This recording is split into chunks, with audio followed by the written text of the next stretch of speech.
سے ہمارا سلسلہ ٹوٹا تھا وہیں سے شروع کریں گے۔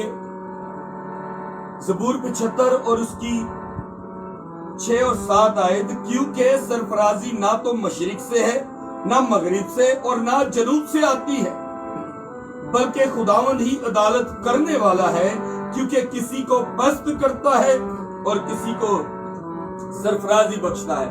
میرے عزیزو، بہت سے لوگ ہیں جو سٹارز اور ہاتھ دیکھنے پر بلیو کرتے ہیں، لیکن آج خدا کا کلام آپ کے ساتھ بات کرتا ہے اور آپ کو بتاتا ہے کہ آپ کے سٹار میں لکھا ہے کہ بیٹا تو ریڈ شرٹ پائیں گا، تیرا دن اچھا گزر جائے گا۔ آج اگر تم 1 گھنٹہ لیٹ کام پر جاؤ گے تم فائدے میں رہو گے۔ آج تم گاڑی پر نہیں سائیکل پر جانا، جیسا بہت سے لوگ سٹارز کے مطابق کرتے ہیں کہ آج کا دن آپ کا ایسا ہوگا، آج کا دن ویسا ہوگا، تو یہ وہ لوگ ہیں جو یہ سوچتے ہیں کہ آج مشرق سے برکت آئے گی، آج مغرب سے آئے گی، پھر شمال، پھر جنوب سے آئے گی۔ لیکن میرے عزیزو، ایسا کچھ نہیں ہوگا۔ کلام میں لکھا ہے آسمان تیرا تخت اور زمین تیرے پاؤں کی، اور آپ کی بلیسنگ اور آپ کی عدالت کہاں سے آئے گی؟ پھر آسمان سے، خدا سے آئے گی، کیونکہ آسمان اس کا تخت ہے، اور جو تخت پر بیٹھتا ہے وہ عدالت کرتا ہے، نہ کہ وہ کسی کی غلطی پر اس کو معاف بھی کر سکتا ہے۔ لیکن عدالت کرنے والا تبھی عدالت کرتا ہے جب آپ اس کے ساتھ ایمانداری سے چلتے ہیں۔ آپ کو وہ آج اگر ایک جج کھڑا ہو جائے اور جج کے ہاتھ میں فیصلہ ہے اور وہ جانتا ہے کون صحیح ہے اور کون غلط، تمام دلیلیں اور تمام باتیں سن کر وہ کیا کرے کہ جج کہے کہ بیٹا آج اس کی ساری جائیداد ضبط کر لی جائے، تو بیٹا کچھ نہیں کر سکے گا، کیونکہ جج کے ہاتھ میں کیا ہے؟ پاور ہے۔ وہ چاہے تو کہے کہ اس کے دشمن کی جائیداد اس کو دے دو، تو وہ بھی ویسا ہی ہوگا، کیونکہ اس کے ہاتھ میں کیا ہے؟ پاور ہے۔ آج آپ کی سوچ سے ہٹ کے رہے کہ ہاں مجھے سٹار میں لکھا ہے کہ آج کوئی بندہ تجھے ملے گا اور تجھے برکت دے گا، آج کوئی بندہ تجھے ملے گا تیرے حالات بدل دے گا، آج کوئی بندہ ملے گا وہ تیری زندگی بدل دے گا۔ میرے عزیزو، ایسا کچھ نہیں ہوگا جب تک آپ ایماندار نہیں ہو۔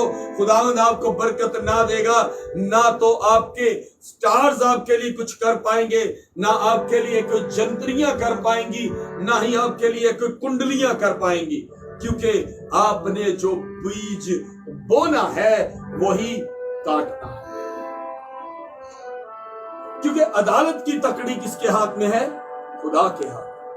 اور جب خدا کے ہاتھ میں عدالت کی تکڑی ہوگی میرے عزیزوں، تو وہ آپ کو پست بھی کر سکتا ہے اور سرفرازی بھی بخش سکتا ہے۔ اور خداوند کس کو سرفرازی بخشتا ہے؟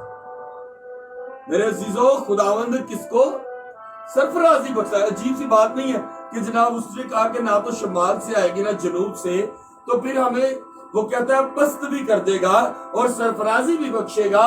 تو کون لوگ ہیں جن کو وہ سرفرازی بخشے گا اور زندگی اور ہمیشہ کی زندگی دے گا؟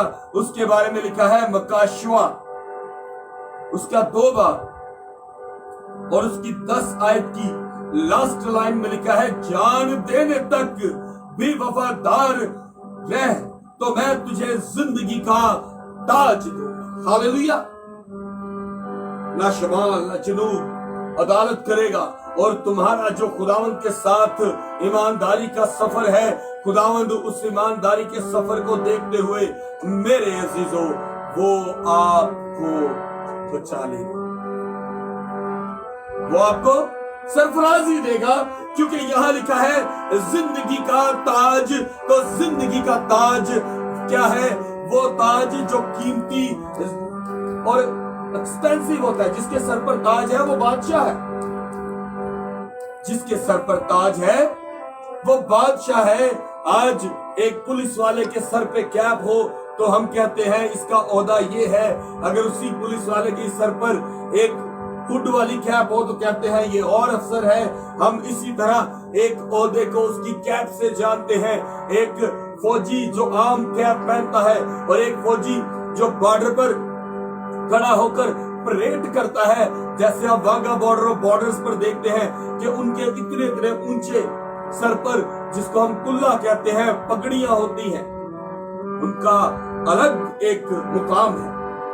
इसी तरह मेरे अजीजों, खुदावंद भी आपको एक अलग मुकाम देना चाहता है। वो कहता है जान देने तक भी वफादार रह तो मैं तुझे जिंदगी का ताज दूंगा।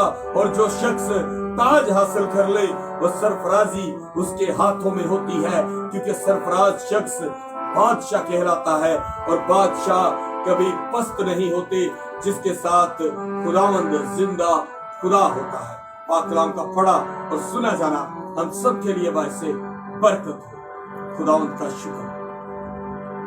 कोई प्रेयर अपील? मेरे अजीजों, अनकरीब हमारे एक भाई हैं बलविंदर भाई, जो कि यूके से हैं, उनके साथ हम जूम प्रेयर करने को है। आप सबसे गुजारिश है कि प्लीज जैसे ही डेट आ जाएगी आप हमारे साथ मिलकर उस प्रेयर मीटिंग में हमारे साथ शामिल हो। खुदा के बहुत से खादमीन हमारे साथ शामिल होने को हैं। आपकी बीमारियां, मुसीबतें और आपकी लानती तस्वीरें जो हम लोगों की जिंदगी को बर्बाद करती हैं, उनके लिए वो दुआ करेंगे। तो हम अपनी आंखों को बंद करेंगे और दुआ करेंगे। Hallelujah, hallelujah, hallelujah. कदूस जिंदा आसमानी बाप, आसमान और जमीन के खालिक और मालिक, लश्करों के रब, वफादार खुदा, तेरे हजूर झुक के दुआ करता हूँ। ऐ मेरे जिंदा खुदावन, हम दुनिया की बातों में ना आए, बल्कि तुझसे बरकत मांगे जो आसमान से है। और जो आसमान से बरकत आएगी वो वफादारी के जरिए आएगी, वो हमारी जिंदगी को बदलने के लिए आएगी। और बाप, तू हमें जिंदगी का ताज देगा, वो जिंदगी का ताज जो ना तो कोई छीन सकता है, ना कोई खरीद सकता है, ना कोई चोर चोरी कर सकता है, बल्कि खुदावंद तू बरकत देगा, हमारी जिंदगियों को बदलेगा। ऐ बाप, आज और अभी जो लोग तेरे वफादार हैं, जो कलाम को सुनते हैं, खुदावंद इनकी जिंदगी में बड़े जलाली काम करना, हमारी जिंदगी में भी बड़े जलाली काम करना। ऐ बाप, तमाम बीमारियां, मुसीबतें, लानती तस्वीरें मसीह यीशु के नाम से जाए। ऐ जिंदा खुदावंद, तेरे हजूर खड़े होकर दुआ करते हैं कि बाप तू अपने बेटे बेटियों को बरकत दे, बे औलादों को औलाद दे, बेरोजगारों को रोजगार दे।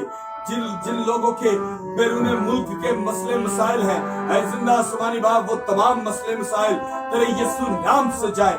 आए खुदावंद, हम पर अपना फजल और मोहब्बत वाला हाथ रखना, ताकि हम तेरे नाम, तेरे जलाल से भरते जाए। आए जिंदा खुदावंद, हम पर हमेशा तेरी मोहब्बत रहे।